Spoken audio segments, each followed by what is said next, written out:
Yo, yo, yo, welcome back to another episode of the Bowmont Weekly. We're getting on to 18 apartments, and in this episode, the scheme's gonna finish us. some local decided to paint the St George's Cross on every single window. No, we're not gonna have sites because like, what are we gonna do that? What you up to? We're developers who buy all sorts of properties like this and turn them around into... So if you don't know who we are, we're property developers based in the UK. We do schemes like this, and we do schemes like that, little terraced houses, and we do HMOs, and we do all kinds of other stuff as well. And we show what it's like to run this kind of business every week. Behind the scenes, trying to offer as much free value as we can. So if you like this kind of content, subscribe, share it with anyone who you think may find it useful. Big love, enjoy the episode. So this is gonna be 18 apartments, and we actually used to own this building, and long story short, we ended up selling it to a client of ours who's taken it on because we just mothballed the site, waiting until we delivered a few of our own sites. We don't want to carry too much development finance at any given time. We want to always make sure we can afford the interest from our rental portfolio, and if we outstretch that, then to me that's a risk too far. We're trying to build a stable business and a stable asset base. We don't want to overstretch on stuff, so mothballing it, we would have been another year till we're in delivery. Client came and went, look, I don't want to go and get planning permission or take that kind of risk on a site. If you've got something with planning, I'll take it on, fund the whole thing cash. So that's effectively what's happening here. And some local recently decided to paint the St George's Cross on every single window. And I actually ended up finding the guy and chatting with him on Instagram. Turns out he's a tradie, and now he's offered roofing and electrical services to our refurb business. So it's actually a nice guy. I actually cheered him. I was like, go on, mate. He's only done it on the hoarding, so it didn't really matter. Ultimately, you know, don't appreciate vandalism of a property, but considering we're going to rip out all those windows anyway, no major harm done. They're on site now. You can see we've got the clean team here, and they are taking out all of the pigeon guano. So that's all the bird poo that lands on the floor, and it's carcinogenic. No, not the graffiti, the pigeon poo. That's not graffiti, mate, that's art. Was it you? Yeah. Are you Charlie? No, Charlie's best mate. I was chatting to him on Instagram the other day. Yeah. You all right, geezer? Yeah, we're all going to do it all the way up and ran out of paint. That'd be a mission, mate. Yeah, we're all roofers, you see, so we've all got the ladders and we've just got up. Oh, is it? Fair. Because he sent me his email. I was going to get his contact, send it to the girls in the office for any work we got. Yeah, he's good roofer, Charlie, mate. He's got a well-respected business, mate, and he's a local lad in the town and that, you know what I mean? So, Yeah, quality, mate. the other lad who done it before, Louis. Is it? Got up with a cherry picker before for you and done the ridges and that. Oh, is that who did that? Yeah. Fair, He's an alright lad as well. Trying to get him now. I'm only living up the top of you. Sam, mate. So that is the best mate of the guy who painted the building. He's a well-respected local roofer, so we'll probably be using him on a few bits, and apparently we used his best mate to sort the ridge tiles on this one. So it's just funny, you know, local community, people, stuff like that. Love it. Small town vibes. My mate used to live in the top. His mum and dad Is used to it? live in the top. Yeah. It's all like Mad. all of our families, generations, meet me granddad outside, get pocket and Sick, that, mate. mate. They all used to work on the steel works and that, making the that's trains sick, and all yeah, the The stuff lads like on, the that. lads give it a bit of artwork, and all the old people coming out. They're all over Yeah, all the old people Yeah, walking past, like, sick. good lads, looks Sick better. looking at it like shite, mate. But yeah, these guys, they're removing the pigeon shit, so we can't really go inside. It's only on the top floor, so the ground floor is all right. You can get a look at the scale of the building. Probably shouldn't go beyond this point. Yeah, no, we won't, mate. We won't. It's a bit smelly as well. The pigeon poo, obviously, over time, as they get in, and we already had to get the pigeons out before, but they find other ways in, and it was slip tiles on the roof. So we had to get a cherry picker up there, sort the ridge tiles out, which is where they were getting in before, and then they end up just pooing everywhere. Apparently, pigeons poo in tons. So a lot of poo talk in this vlog. Sorry about that. But essentially, it like crystallizes on the floor, and then it's carcinogenic, and obviously, you can't just strip that out without, you need proper gear, and these guys have got all the gear, and they cordon off all the areas, and then you have to dispose of it properly and all that stuff. So that's what they're doing now, and then we get onto the fun stuff. Enabling works, drainage, everything else will crack on over the next few weeks. So this building here, which we'll call Elden is going to be featuring more in the vlogs now. This is right near our office as well, which is super easy for us to manage. And we've got a few other big sites as well that are coming through. One of them will be live over the next couple months as well. So the channel will start showcasing more and more of the bigger stuff. And obviously we do loads of the HMOs and loads of buy-to-lets, and we'll show as much of that as well. But yeah, great looking project. Looks like absolute shit right now, but the building has potential. Like when it's done up nicely, fresh new windows in, jet wash brickwork, paint up this sort of central feature piece. It's gonna look nice. I don't know what we're gonna do about the railings though. Maybe Kane's got an idea for that, I'm not sure. Expect to see this one feature more and more in future vlogs. Hello. Are you the landlord or tenant? The owner. Open plan, dining, living room. Yeah. What's the reason for sale? Are we just moving on or? Downsizing. Downsizing. Storage. What you up to? Where you from? From the south originally, but we've got our office in Darlington, and we're developers who buy all sorts of properties like this and turn them around into Yeah, sure thing. all sorts of stuff. Everything if you want to have a look. That should count to communal space because it is all double glazed. It's like a whole double glazed unit. I'm not sure if the roof will. Might need to price for a roof there. Yeah, big enough. Sweet. Big bedroom. Quite a big space as well, to be honest. You have a lovely home, by the way. Thank you. We view a lot of these and they're not like this most of the time. And that one off to your right is the main bedroom. Lovely. Yeah. And then you've got Can we get access to that, or is it? have you got ladders? No, we don't need to. It just can be sometimes useful. Do you know if it's big up there? Big. Is it? So it would be from there to Yeah, full floor plate. Yeah. Do you know if it's got a good head height? It has. Yeah, you Okay. can stand up in there. You can. Yeah. Okay. All right. This will be about 3. Yeah, we usually try and convert the lofts to these. I know, that's the thing what they do now, isn't it? Yeah, nothing to say about the integrity of the building. Just want to check. Does look like we've got good pictures here. Just going to check if the loft is tenable. But look at this location. Lidl, Aldi. This is a main bus route. We've got more amenities there. Straight into a large town. Again, I'm not going to say the town, but it is a big employer and a subsidiary to a major city. So I have no problem. This is for a HMO. And yeah, that pitch is fine. Definitely about to get 1 room up there. So you get 1 room up there. 2 on the ground. We can get 2 on the ground. That conservatory might need a new roof on it, but I think the UPVC paneling should be okay. But we might have to price to stud maybe one side. I'm not sure. First floor, we can get a bathroom. We can get 3 on the first floor and 1 in the loft, I think. It's got a small bedroom that can become an ensuite, or an ensuite and an off-suite. We've got the lobby area on the stairs for kiting the stairs up into the loft. That would give us 1 on the loft, 2, 3, 4 on the first, 5, 6 on the ground. Straightforward 6-bed HMO. Brilliant condition the property is. It's a shame we have to rip it all out. It's just nice to see, you know, because we view a lot of properties, it's quite demoralising. You see what shitholes people live in. But that is stellar. Welcome back. We're here in the office for the monthly staff meeting. So we try to get everyone together. I've explained this before in the vlogs, but for any new viewers or people who didn't see that episode, we get everyone together once a month, every department. Obviously, you can't get everyone in. Field staff, they've got to be out and about doing their thing. Remote workers, they tune in on an iPhone so they can hear everything as well. It's just where we can talk about numbers from each department. It's where we can talk about maybe a topic of the month. This month will be the new Monday system, so everyone's getting on with that. And then any ideas going forwards. It's just good to get everyone in a room sometimes, just so everyone can, you know, look at each other's eyes, have a chin wag, have a laugh. And that's why we do it for an hour on every first Wednesday of the month. All right, everyone. So September staff meeting, and we have a new recruit. Welcome, Danny.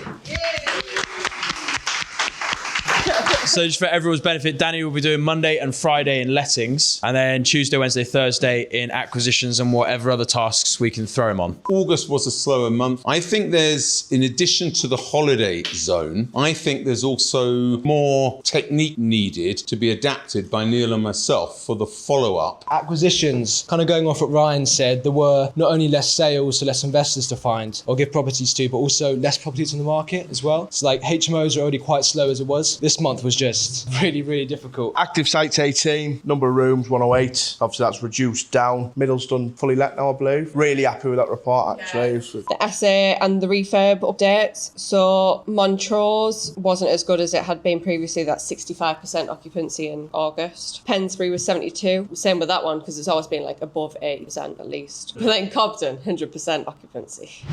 So, just showed a client round. Lovely guy from London looking to do a big project like this with us. So we're just showing him the end results. Now, interesting difference, yeah? So with service accommodation. So we've been running this for 2 years now. We've learned a hell of a lot. Obviously, long-term retained bookings are always the best. We've got 6 of these units rented out for 3 months to a Chinese contractor who's housing electricians locally who are working at some of the big sites and things like that around here. And you'll notice the wear and tear on a building like this, it's a lot. It's cosmetic. It's easy for us to touch up. And there's just lots of wear and tear. We're trying to find better ways to do that and keep on topics. We don't want to have clientele coming in and like seeing drabby bits and bobs, but when it is service units like this, they just don't care that much about banging a suitcase against the wall, and obviously it's not their furniture, so we had some chairs break before and stuff like that. This was actually all vinyl. Some of the vinyl was coming up a little bit, so we decided to carpet it instead and stick this bar down, and it feels a lot nicer. But I had no idea we did that till I came in here about 5 minutes ago, and I was like, what's this? And then the cleaners would tell me. But yeah, building like this, operating amazingly, doing over $250,000 a year in income, but high OPEX, and ultimately we're still stabilising this asset, but long-term prospects will be good. We've got quite a lot of our own money tied up in this as well, which needs to come back to us. So it's not all hunky-dory, you know, it's not all like, wow, what a great scheme. This has been an absolute torturous 4 years, delivering this project, stabilising this project, recapitalising this project, dealing with various stakeholders. Stress. Would I do it again? It's a firm maybe. Yeah, I'd like to say no regrets, but this really was a test of character. There was a time where I thought,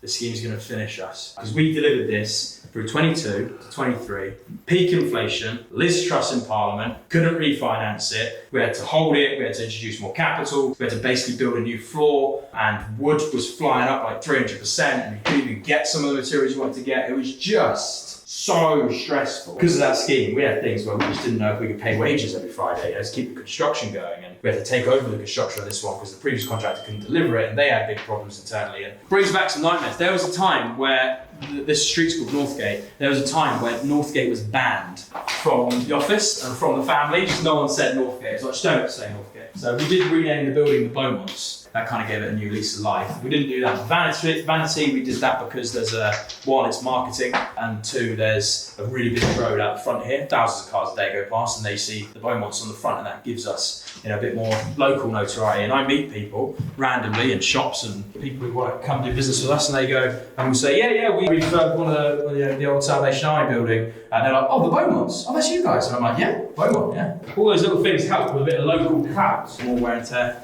More bits. Very annoying now, there's just touch-ups, but we haven't actually repainted this property yet. So, to be fair, for 2 years, and we've had, don't quote me on this, but I know it was over 1,000 people for like the first 14 months. So it must be nearly 2,000 people now that have come through this building and stayed. So there's a lot of traffic in and out of it. It sleeps about 50, where we've got some big bedrooms in here, like really tall ceilings, and we're going to put in some double bunk beds, and we're actually going to put a triple bunk bed in 2 of the rooms because they've got super high ceilings. And you might think, oh, you put bunk beds in, you're going to house asylum seekers. No, we're not going to house asylum seekers. Like, what are we going to do that? Because one, it's against my ethics and my morals, so I just wouldn't do that. And number two, because it would completely destroy our reputation, and it's just not worth it. The reason we're going to do it is because when we finish this scheme, you'll notice it's done to quite a nice spec. Glass balustrades down here, we've kitted out all the rooms nicely, the electrical layout's really nice, big, nice rooms, good furniture, and we did it thinking, the Treasury's moving here and other things are happening where there might be execs and people like that who want short-term transit accommodation. That was the kind of expectation for this building. Turns out it's much better for contractor accommodation, and that's our main client profile. So we're now going, okay, let's maybe just re-optimize the scheme a bit, and in rooms where we can get more beds and more heads, therefore more revenue, and better for the end user, who's then getting more value per head as well, then we'll make more money. So that's what we are doing currently. I think we can get something like 10 or 12 more beds in here, so we could sleep about 60 in this building, which is like a hotel. Another buy-to-let. This one, pretty narrow property, but it's got a little bit of length on it. Picked it up super cheap, so happy days. And this is what we're doing for a client. So we've started the strip. And yeah, for anyone that doesn't know, we do these buy-to-lets now. So if you're interested and you got 100 grand, you can do them with 50 grand plus a bridge. But it's 100 grand cash is the quickest way to do them. We pick them up for anywhere from 40 grand to 80 grand, 90 grand, and then they can be worth anywhere from 80, 90 grand up to 150 grand. Depends how big the buy-to-let is, but that's the range. And they rent for anywhere from 650 to 900, just depends on if it's a 3-bed or 2-bed or a bit smaller 2-bed, bit bigger 2-bed. So in here we'll do all new bathroom. We might save some of the sanitary, I can't remember, don't quote me on the scope here. But obviously all new kitchen in here. And they pulled out all of the floor in here now. Yeah, bit of a rewire going on as well, pulling in some more sockets. So lifting up the floorboards. Bedroom back here, good size. And then we got another bedroom over here. So very simple, stupid. It's gonna be a nice little 2-bedder, this one. We have been hiring more refurb lads, and we're going to get a fleet of vans is the plan next. So probably sticker them up and make them look nice and stuff, and have lettings and maintenance and refurbishment services on there, whatever. Bowmont and Partners. So that's cool. Really starting to establish this, because remember we've got 2 construction companies. We've got the main one, Bowmont and Angus Construction, and then we've got the domestic refurb business as well for the smaller projects like this that just don't require the level of overhead and management that the bigger sites do. So we're building out that team to fluff up as a maintenance business and a refurb business that complements the lettings and asset management part of the business, which to me is long-term, really strong residual service-based income that's not going to go anywhere regardless of what happens to the market. Even if we do end up in a dirty recession where other business models may suffer, those service businesses that are based on necessity will do well. And that is how we're hedging the business. It's all about protecting ourselves from all angles, creating those moats of security. And ultimately, that is what we're gearing up to do. So we do the developments where you're taking on risk, but you're leveraging capital, leveraging the pound, which is only diminishing value every year. So you're essentially swapping out one bad asset class, the pound, for a much better asset class, property, and hedging that into the future, which is low interest rate, long-term debt, which is a mortgage. I'm optimistic, regardless of the state of the economy. The economy is going in the toilet, but it's always done that. It goes up and down in cycles, Although this is pretty exceptional because we've never been at such a level of debt at a national level, which does somewhat concern me, but not when you're leveraging the pound for scarce assets, because that is how you you retain and grow your wealth over time. And look, for any people out there who are like, you're exploiting property. Well, look, I didn't monetize property. That was done by bankers decades and a century ago. So if you don't like that, take it up with them. We just play the game. And the game is build more useful accommodation for people and make money whilst doing it. And if you can do that well, live a good life. So that's the plan. Subscribe to the channel. Big love for anyone who's watching. Appreciate you. Have a good Sunday evening. Also subscribe to the Ground Up podcast as well, where me and 3 developer friends chat shop every week about property, business, all sorts of stuff like that. And yeah, that's useful content. I know it's useful for our investors. Investors watch it. Other developers, business owners watch it. And we're just trying to spread as many nuggets as we can on the Ground Up podcast. So go subscribe and yeah, subscribe to this channel. Big love. If you want to get involved as an investor, click the link in the description and you can book a call in with our investment team. Jay keeps telling me as well, by the way, this is just a little outro interlude. Turn on the bell. The bell, there's a bell somewhere. Turn on the bell notification because that helps us. And if that helps us, it helps you because we do more content. So thanks.